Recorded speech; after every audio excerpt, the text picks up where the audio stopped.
Page 30, sheep. At the top of the page, introducing you to another new symbol for another rest, because we've had quarter rest and half rest. Now we get the whole rest. This is where it can be a little confusing for people, because the whole rest looks exactly like a half rest. It's just a box. The difference is where it is according to the line. The half rest sits on top of the line. The whole rest hangs below the line. And that's the only difference. I used to get them confused. I said, which is which? Now I can't remember which box is which. And I thought, well, think about it as weight. A whole rest gets twice as many beats as a half rest. So a whole rest is heavy, and a half rest is lighter. So a half rest, since it's lighter, it can sit above the line. And the whole rest, since it's heavier, it hangs below the line. And that's how I can remember it. How heavy is it? The heavier one hangs below the line, whatever that is. Not always that line, but nevertheless, it's a line, so that's close enough. Now, a whole rest gets double duty.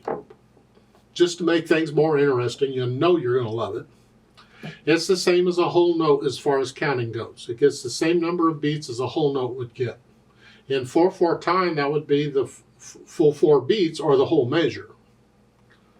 Okay, but also a whole rest can represent a whole measure regardless of how many beats are in it. So if they just want you to rest for a whole measure, they'll just stick a whole rest in there, and that tells you just rest for that measure. So here they're telling you the second example is 3/4 time they give you a whole rest. Well, that rest would get 3 beats because that's all you get in one measure in 3/4 time. Just keep it in mind. Don't get it too complicated here. It's just the whole rest represents a whole note value or a whole measure. Either or. Now, let's look at sheep and see what we're doing.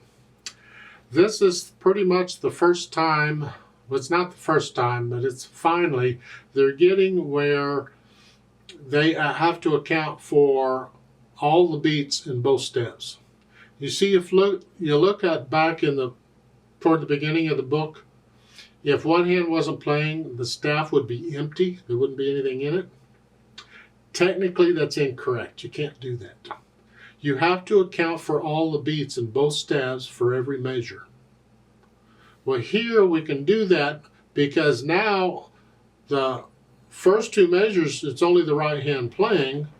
Now they can go ahead and put in a whole rest in there to represent the beats for those measures. So before, they just leave them empty. No, we don't want to do that. So now we can represent all the beats in both staves for all the measures like we're supposed to. Technically, it makes it correct. So let's look sheep over.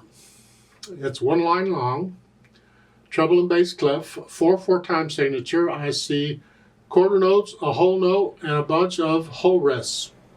Okay? And the hands are playing one at a time, so I'm going to take both hands at the same time. And starting here, and the left hand when it comes in is here, so we're still in middle C position. And we're just playing quarter notes here. And the other hand is quiet because it has rests. You get the idea? Okay. It's pretty simple if you don't overthink it. Okay, just keep it simple. We'll have time to make it a lot more complicated later on. Don't worry about that. Now the interpretation, the natural accents. Remember in 4/4 time? 1, 2, 3, 4. 1, 2. Exaggerate them if you have to.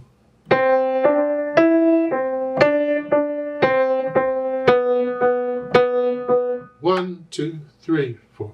Eventually, you just want to feel them. You don't exaggerate. That's why they're natural accents.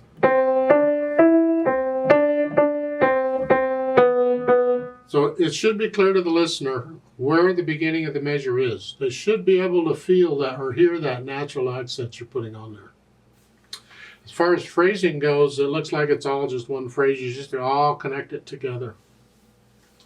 Let's play this together very slowly and make sure we have the right notes.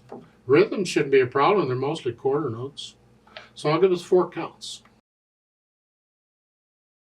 1, 2, ready, go.